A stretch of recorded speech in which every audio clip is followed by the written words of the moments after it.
It is Wednesday, the 19th of the 11th, 2025. The time is 20 minutes past 8, and that means one thing and one thing only, that there are a multitude of F1-centric threads at which we need to pull. In the first instance, it is Wednesday, the 19th of the 11th. OJP, haven't we?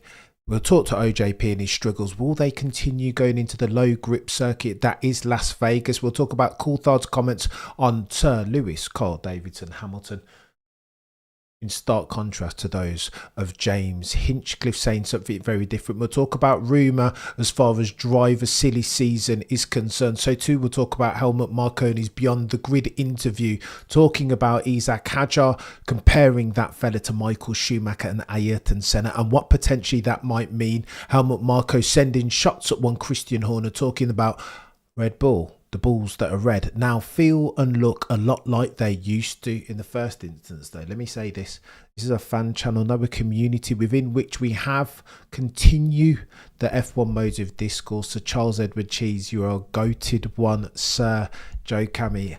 Legendary settings out here gifting memberships, and I appreciate each and every single one of you. I will never make any apology for labouring that point, but I digress. Let's talk about Oscar Piastri in the first instance, because it's going to get techier than techie things. 24 points behind the championship is one OJP, and he was god tier earlier on in the season, was he not?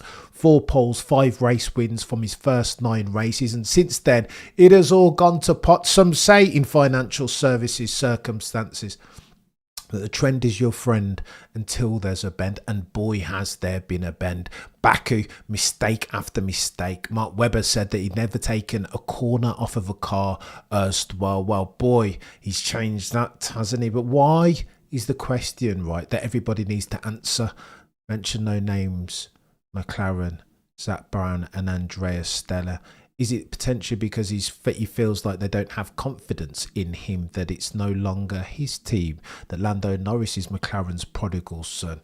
It's techie, and this is of course conjecture, but there are articles being written about OJP that he will struggle going into the final 3 Grand Prix, being of course Las Vegas this race weekend. Next up you're at Qatar, and season finale, will of course be Abu Dhabi. These are not Oscar Piastri tracks. At Qatar he's been 2nd and 3rd, so therein lies the anomaly. But at Las Vegas, low grip, McLaren, they've struggled. Andreas Stella says they're trying to fix for the car around cooler climbs. And you're telling me OJP is going to bounce back? I think not. People, F1 aficionados, are worried about OJP's ability to keep with Lando Norris around the Las Vegas circuit. The McLaren struggles, you overlay those onto, particularly as people say that Oscar is a fair weather driver, that when he's in good form, he's as near as makes no difference, unbeatable by anyone on the grid. But when he's in trough times, when he has no form, when it's no longer en hora buena, he struggles to turn that around. We're having now questions, the conversation under the aegis of Oscar Piastri's resilience or lack thereof. Lest we forget, he's never done well around here. He'll do another mistake, says Ollie. I hope not. I certainly hope not. I mean, he's been plenty. It saddens me to talk about OJP this way.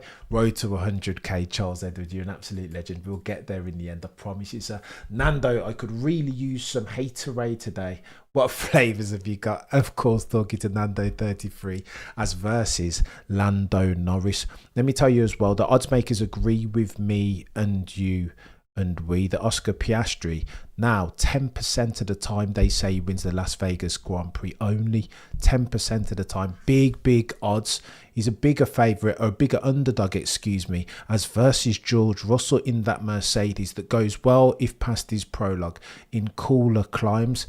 And again, speaking of cooler climbs, I put out a video earlier on talking about these flash floods. For those who missed it, here it is. Roll the clip. Streets are flooding days before we have one of the largest street races in the world. To be clear, Vegas is not built for rain, and we flood every time we get a sprinkle. But it is unusual for us to have this many storms this late in the year. It's impacting flights at the airport, the wind is gusting, and we're in day 2 or 3. And after techier than techie things, eh? To which your boy Cameron CC responded by saying, duh. if there's a Regenmeister on the grid that will be doing a rain dance, he has a name, and his name is Maximilian Verstappen. Foursome, so he seems to be 5-time champion. Lewis Hamilton has a habit of going well in rain-strewn circumstances and changeable conditions. He would too be doing a similar dance. You'd be forgiven for thinking so. However, the boys and girls over at the race have put out a fact-checking video. Remember, all F1 journos are credited or otherwise are created equal, but some are created more equal than others. Roll the clip. Vegas Grand Prix isn't about to be cancelled. There may be some videos on social media last night showing some flash flooding here in Las Vegas, but it was flash flooding. It's almost gone already. Behind me, you would have seen that water pouring out of the link garage. But it's not flooding, it's designed to do that. There's a drainage channel called the Flamingo Channel that runs underneath. It's designed to take the water out of the city. Obviously, Las Vegas, built on a desert, so not very good draining. It's very susceptible to flooding. So this is why it's been designed this way. So the images you saw last night, yes, it was a problem for half an hour to an hour, but it's all gone. And as you can see, it's now just a trickle. Boo and hiss, all of this truth and objectivity by the guys and girls over at the race. How bad is that? It will be dry, ladies and gentlemen, come the paid sessions on Saturday and Sunday. No, F1 will not cancel the race. Ollie, it looks like the rain has gone away. It's designed, that's the way that Las Vegas's infrastructure works. Flash flooding happens over there.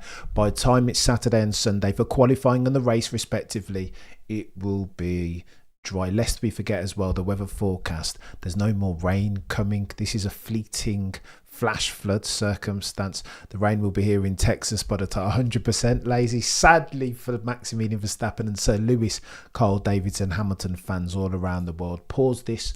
These are your timetables, the picks to click. Practice will happen UK time. It will kick off at midnight, practice 1. Practice 2 kicks off at 4 a.m. The coverage on Sky Sports, your internationally syndicated broadcaster, at 3:45, again UK time. Practice 3, 3:15, the coverage starts midnight Saturday. Crazy hours for UK bods, but again, worries me. A couple of times a year UK bods have to wake up at some inconvenient times, and all we can do is moan. Critically, the race starts at 4 a.m. on the morning that is Sunday. It's going to be techie. I tell you, this Las Vegas, since we're in the Dying Embers championship rounds, it will get techier than techie things. Here's what else you need to know. There's a lot of chatter around silly season, and this always happens in the championship rounds. The final 2 or 3 races, everybody's forward focused, right? Thinking about where they're going to be next season, what they're going to do, purveying the competitive landscape as a circumstance. And here's why that matters. Chat, we'll talk about Helmut Marko in plena forma in the next couple of minutes. He gave an interview on the Beyond the Grid podcast, if I can get my bloody words out. On it, he started comparing Isaac Hadjar to Ayrton Senna and Michael Schumacher, saying that it has this uncanny ability to get a track when he turns up around it. Because remember, he's a rookie, is Isaac Hadjar. This is his maiden voyage, and some of these tracks he's turning up at, he's never seen or driven them before, but yet and still goes gangbusters. Speaks to his ability to expedite for his learning curve and download these tracks in record time. The circumstance, the challenges, the contours, the angles of the bloody steering, and therefore the twisties.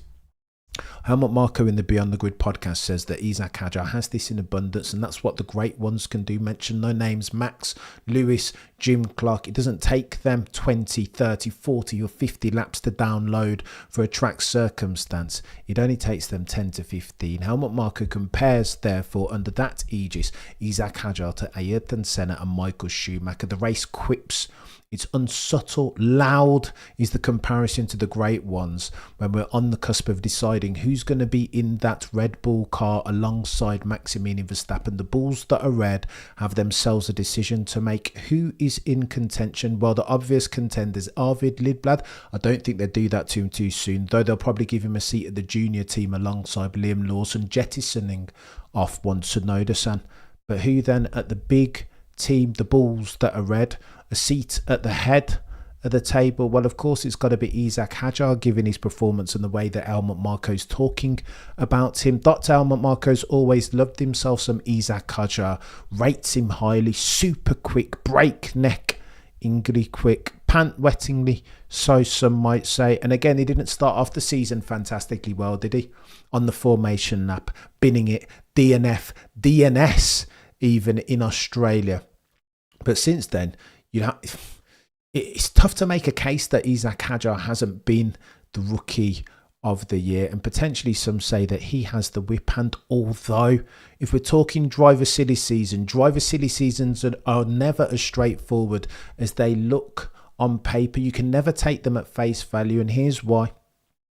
There are a couple of drivers that I think are in the ether, if not for 2026 but 2027. Mention no names in the first instance. Charles Leclerc, you saw him with Nicholas Dodd, John Todd's son, his manager, getting on a boat with a chap with the name of Lawrence Stroll's boat emblazoned on his chest. What might that mean? Is this me doing apophenia, connecting causation dots that shouldn't be connected? Potentially. Although, could you be forgiven for thinking that Charles Leclerc will be having conversations now in his 7th season with the Scuderia Ferrari, a team who have failed to build that dude a car and construct a championship team, winning team around him, as they had done so successfully between 2000 and 2004 with Michael Schumacher at the helm? Of course you can forgive Charles Leclerc for trying to take it. At least they're having a conversation, exploring other opportunities potentially. Of course, why wouldn't you? If you're Charles Leclerc, point to point, some say the quickest driver on the grid, why wouldn't he go and have a word with an Aston Martin or a Mercedes or even a Red Bull team? Helmut Marko had something else to say on the Beyond the Grid podcast. He was asked, is there another driver that you got close to signing? His answer was yes. That driver has a name, and his name is Lando Norris 2.0, that we were in very early stages of the negotiation, but for whatever reason, it just didn't happen. That Dr. Helmut Marko is talking about this makes me think that there are other options potentially on the table as far as silly season is concerned, lest we forget the bottleneck in this driver silly season equation. If we're having this conversation at the altar of 2027, is one Maximilian Verstappen. Lest we forget, he has a performance clause in his contract, a proper one now, not lower than third, lower than second. If he is that as at the summer break in 2026, do not think for a second that Max will hesitate to pull that trigger and null and void his contract going into 27. He will want to be in the quickest car. The next decision for Max is an important one. Again, looking to differentiate himself from the goatiest of GOATs crowd. He'll want to sit on the Mount Rushmore alongside the Fangios, alongside 5-time, by the way, alongside 7-time champion each, Sir Lewis and Juan Manuel Fangio. And the next decision, therefore, that Max Verstappen makes will be really important to facilitate that going forward. Here's where it gets techie then. Supposing Max leaves Red Bull at the end of next year, who are Red Bull going to get into that chair, into that driver's seat alongside Isaac Hadjar? Charles Leclerc potentially, Oscar Piastri potentially. I think there'll be a couple of drivers that will be looking, purveying the competitive circumstances next year and seeing whether their option, their best chance of maximising for the championship of the drivers' variety is to seek pastures anew. And Charles Leclerc is absolutely Alonso Vettel Leclerc. I see what you're doing there. I understand what you're doing there. I mean, it's broader than that, isn't it? If we're talking about Scuderia Ferrari failures, it's Prost too, isn't it? It's Nigel Mansell going back even for. It's hard over there at Scuderia Ferrari, and I don't even want to get onto the scorched earth thing. I can't do it for my emotional bandwidth. Is lacking Scuderia Ferrari, the house of ineptitude. I've said it a gazillion times already, and I will say it again. Enzo Ferrari will be turning in his grave at the fact that Scuderia Ferrari are now scratching and crawling, not for first, not for top step of the Constructors' Championship, but for second place. Bringing the red team with a yellow badge into disrepute. Surely, oh, and by the way, here are your odds. It's important. Max Verstappen, this is the race win, I will have you know. Max Verstappen currently tops your timing sheet 7-4. £4 will get you £7 back on top of your stake. I mean, yeah, it'll go well, will Max, around here. Lest we forget that Laura Mekies has said the only reason why they struggled at Brazil was because they were being ambitious with the car is problematic. No mercurial in terms of being able to set it up. And that wasn't the first time that they've dropped the ball at Brazil in recent years. Lest we forget, 2022, same thing, messed it up. Sprint race weekend, and again, if the car's mercurial, you need yourself an FP2 and an FP3 that time to set up the car, and they did not have it, not in 22 and not in 2025. So they were too conservative then, as they were recently around Interlagos with the ride heights, and that ultimately left them in the lurch. However, Lauren Mekies says, listen, we're going to be ambitious, we're going to roll the dice and try and roll a 6. Therefore, that's par for the course if indeed you want to win championships of the drivers and or constructors variety. And speaking of being ambitious, you heard us talking about Ferrari, that they're changing, tinkering again for the suspension settings or setup even going into next year. Here's what Brake Boosted says. The Red Bull are looking to be equally ambitious, that according to Auto Racer, Red Bull will also move to push rod front suspension for 2026. Oh, the humanity. This is techier than techie. Bring back the last airbender now that the balls that are red are converging upon what Ferrari are doing. Now, maybe that is incidentally the modus operandi, the apex predator as far as suspension setup going into the brand new rules and regs in 2026 potentially. But that headline, I don't know, it doesn't read well that now Red Bull are copying Ferrari. For the rear, Brake Boosted says, it seems that the diffusers aren't as shallow as the 17 to 21 cars and maybe prompting them to keep the push rod at the back, but I don't think blah, blah, blah, blah, blah, blah. This setup stuff goes well above my head, I'm not going to lie to you, but it's going to be interesting, especially when you consider that if there were such a thing as a guarantee of success in F1, if it existed as far as an aerodynamicist, that aerodynamicist would have a name, and his name is Adrian Newey, and he's no longer at the balls that are red. He's been over at Aston Martin for the longest time now, building magic. It's going to be interesting to see how fast that green car goes, especially if they're still sniffing around one Charles Leclerc potentially for as soon as 2026. Oh, and by the way, we always get different helmets and liveries over at Las Vegas, don't we? It's seasonal, it's ceremonial, almost. This is Esteban Ocon's, again, made in the image of Spider-Man. I do not hate this, I'm not going to lie to you. I quite like it. I'm not a big fan of the liveries. You know, I'm an old school, die-hard, grizzled F1 veteran. This isn't for me necessarily, but when it looks as incredible as that does, bravo, Esteban Ocon. And speaking of incredible, let me show you this. Now, look.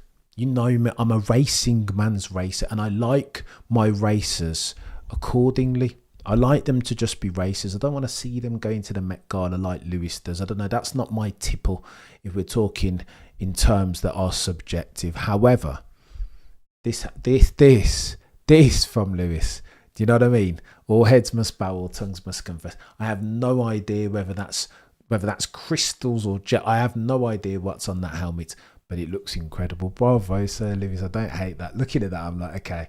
So Lewis Hamilton has won the helmet Olympics going into Las Vegas. The Williams livery does look very, very sick also, Safak. Go on, and let's have a look at this in motion. Check this out. I mean, yeah, fair play, Lewis. You won, chap. You won. Like, what are we going to say? Lando's helmet looks hideous. You don't like it too much. I don't hate Lando's. But the one that I definitely don't hate is Sir Lewis. Love you, Gareth. Pray for your help. You're a legend, Heezy. I appreciate you saying that. Daft Punk. It is Daft Punk too much. Daft Punk-esque with crystals and gems. I like the picture more than I like the video, though. I'll be honest if you check this out. I mean, it doesn't really get more gangster than that, does it? I know if past his prologue, every time they put expensive gems on a car or in a car, it's never worked out well. Remember when they put the gems inside the bloody front wing at Monaco and then they went and lost it? You don't, yeah, no, ECG, I'm not a big, you know what, I'll give Lando some props. We'll continue that discussion as we go into the weekend. I do not hate Lando's, but Lewis Hamilton has definitely, most definitely won the helmet Olympics. Oh, and by the way, I need to talk to you about some other things, right? Because it's going to get techier than techie things. Here's what Coulthard has said about Lewis.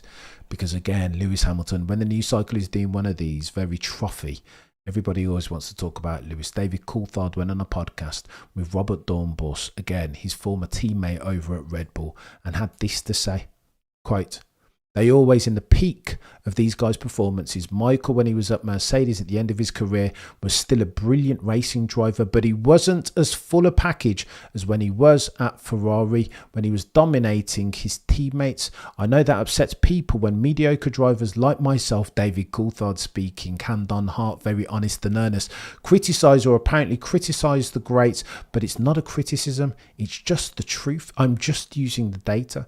You can have as many opinions as you like, but the wonderful thing about motor racing is that it's 2 data points. It's a stopwatch and the checkered flag." Touche, sir. And okay, so if we're leveraging objectivity, Lewis hasn't been great this year, right? 66 points adrift of Charles Leclerc. That's not good. And again, you can extend Lewis Hamilton grace ad nauseum. But if Lewis is the driver that you and I know him to be, 7-time champion, Mount Rushmore of F1, first round Hall of Fame, etc., etc., then how can you extend that dude grace in perpetuity? You can't straddle both those horses. If Lewis Hamilton is one of the greatest F1 drivers that's ever lived, then you can't have that conversation without talking about Father Time, undefeated, undisputed, pound for pound, has never lost a round, not now, not ever. And F1 is a young man's game. How many 40-year-old F1 drivers have ever won a championship? I'll give you the answer. 3. 1966 was the last one, Jack Brabham. 1950, Nino Farina won the first one 75 years ago.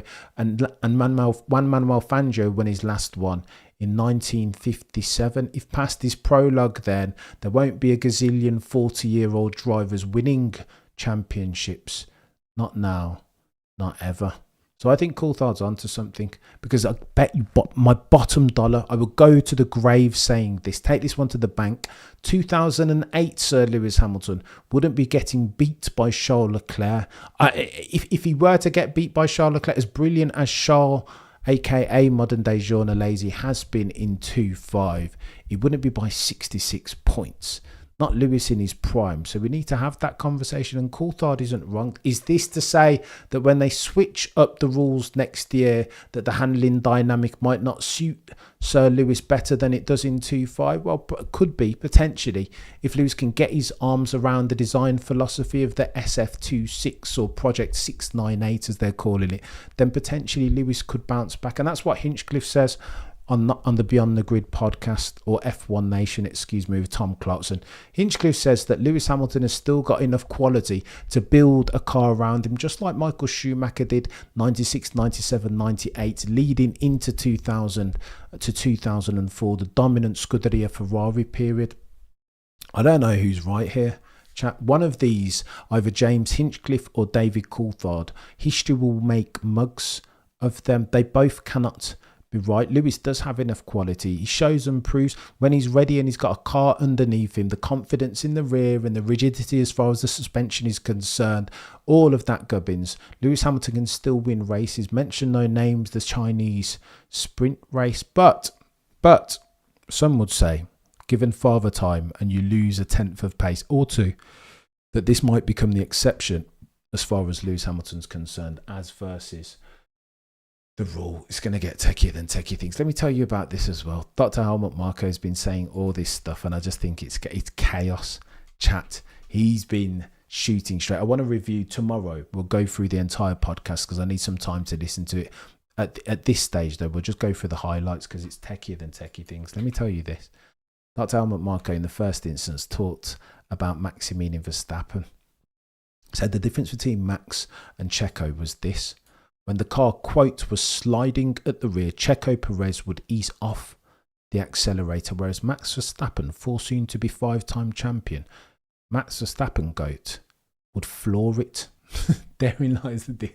I mean, everybody said that Checo didn't get the same machinery right. He couldn't handle the same machinery. A quick F1 car is an oversteery one.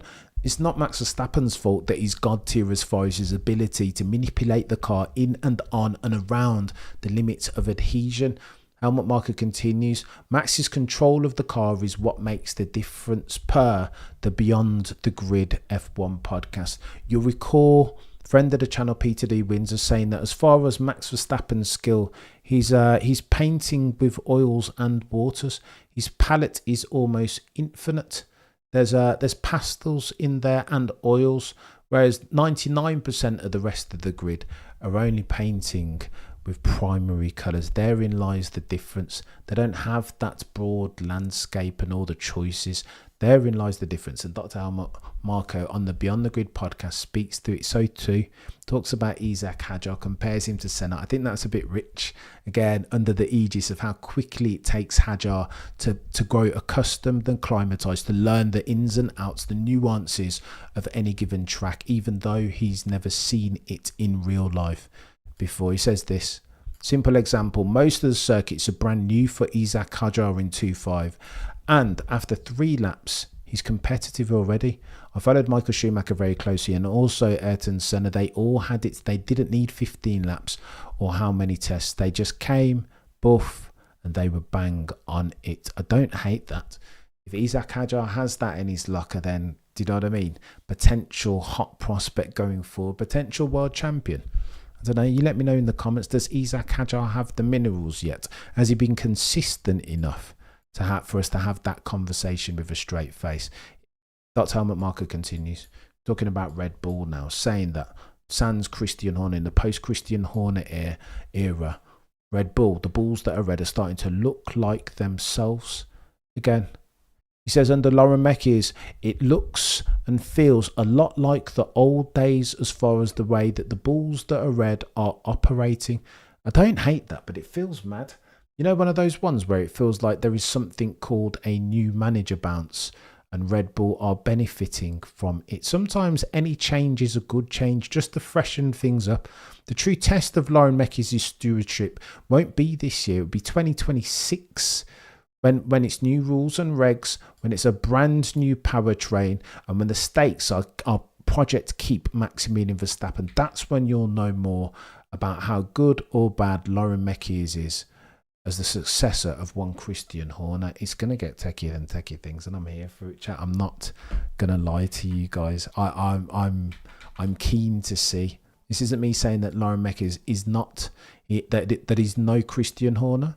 I don't think that would be true. But it remains to be seen. As a painter, I like this metaphor. Safak, it's not a bad metaphor from Mr. Windsor. I kind of, one of my favourite Mr. Windsor soliloquy. DC wouldn't change his helmet livery even for money. You know what, Lindsay? You hit on something that I think is really pertinent, like close to my heart. Again, as a grey bearded F1 veteran, I too would like for them to keep their helmets. Now that is cut. Lewis Hamilton's helmet. Let me bring it up again. I don't hate the Lewis Hamilton helmet. I can't like that. That helmet makes sense. It is hard for me to hate that helmet. Lewis Hamilton has won the helmet Olympics going into Las Vegas. That's proper. But yet and still, I don't know. Give me the old school Lewis Hamilton yellow and fluorescent orange helmet, the one that looked like Senna. I don't hate that. OG Zilla says, I threw some change on George winning. I don't hate it. Cooler weather and street circuit. And he's got good odds, say OG Zilla. Bearing in mind, he went well around there last year, did he not? Given the fact that the Mercedes operates really well in cooler climes. Lewis and Scholl deserve so much better, says much. 100%, mate. 100%. It's sad. Listen, let me say how sad I feel about the Lewis Hamilton circumstance. I've said this a gazillion times before, and I'll say it again because it's important. When all's said and done, I think people want to remember Lewis Hamilton in their black overalls of the boys and girls from Brackley and Brixton. We won't want to remember him in the red overalls. That picture of him in front of the bloody F40 caressing the yellow badge that so epitomises and characterises the Scuderia Ferrari circumstance. We won't want to remember it because it'll be synonymous with a fading Sir Lewis Hamilton. Like he looks and feels very different. He's a different racer, a completely different entity from prime Sir Lewis Hamilton. And to say anything different than that is to do Lewis Hamilton in his prime peak Sir Lewis, Carl Davidson Hamilton a disrespect, in my humble opinion. Maximilian Verstappen, by the way, as we round third, said something else. The helmet is sick, isn't it, Safak? I don't hate it. Lewis, in his prime, was on a different level. Say what you want to say. Miss RS, I was reminiscing earlier on. He wasn't bad. There's a really good Intercooler podcast, and they were talking about it, reminiscing about 2008 and 2007 in particular. Lest we forget Lewis Hamilton in his rookie year. I mean, handing it to Fernando Alonso. But for a dodgy gearbox and a Chinese Grand Prix mistake, an error of the unforced variety, Lewis Hamilton potentially would have been a champion in his rookie. How crazy is that? Can you imagine Kimi Antonelli? Intercooler guys related it to this. Imagine Kimi Antonelli comes in and runs Max and Lando close in his first season. That's seriously absolute insanity. Could never. Oh, and by the way, Max Verstappen has given a podcast, and in there, a brand new one, not the Pelas Pistas one. In this podcast with Chris Medland on interview duty, Max Verstappen talked about a couple of different things. We'll go through the clips tomorrow in detail. In there, he says that potentially there is upside as far as sim racing. That he's in the sim in Milton Keynes, but more often he's in the sim at home. That potentially he's looking to buy a new property, a big house in Monaco, in which he can build himself a Milton Keynes-esque sim. That, ladies and gentlemen, is chaos. I swear, this dude is so committed. All of those numpties and F1, old grizzled F1 veterans that say there's no upside, there's no pace to be gained, nor lap time from time in the sim. That's like 2000. That's a F1 Neanderthal thinking. That school of thought is 2000 years old. Now the sims are so accurate. The only thing that you can't replicate is the testing of your internal gyroscope, the feel that comes through the base of your spine. That's the only thing that you don't get, the feeling of speed and how you react to it. Everything else is very easy replicatable in the sim. I think this is a different era. I think there's no F1 driver. I agree with Max. There are no F1 drivers that will come into F1 that won't have a sim or a Fanatec. Or, do you know what I mean? They'll all have sims. They will all have grown up on the sim. I think they will have to, because there is advantage, therefore, that they will be giving up if they were not. And that's important. Matt's also talks about a couple of other things. Most notably, he says this, and we'll go through this in detail. I'll bring up the clips because you guys will enjoy it. Most notably, he says that any one of them, that my gift isn't rooted in speed. Max Verstappen says that any one of the drivers on the grid can put together a hot lap. That's not it. That's not the difference maker. Max says that my gift is in being able to do it in the peakiest times. How many times have we said this, chat? Be honest.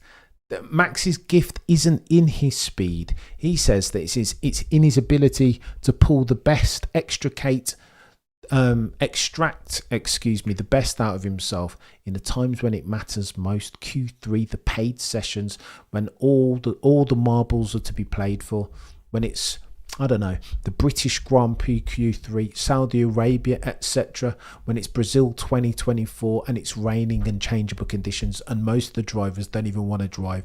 That's Max's ability. It's rooted in his consistency, in his touch and his feel, in how acutely tuned his internal gyroscope is, and how able he is to wade through the very murky waters of risk that is F1. That's Max's gift, and that's what separates him from the rest of them. I thought that I might be talking rubbish here, that it might be a bit of a nothing burger, but to hear Max Verstappen say that out of his own mouth, I don't know, that gives me comfort.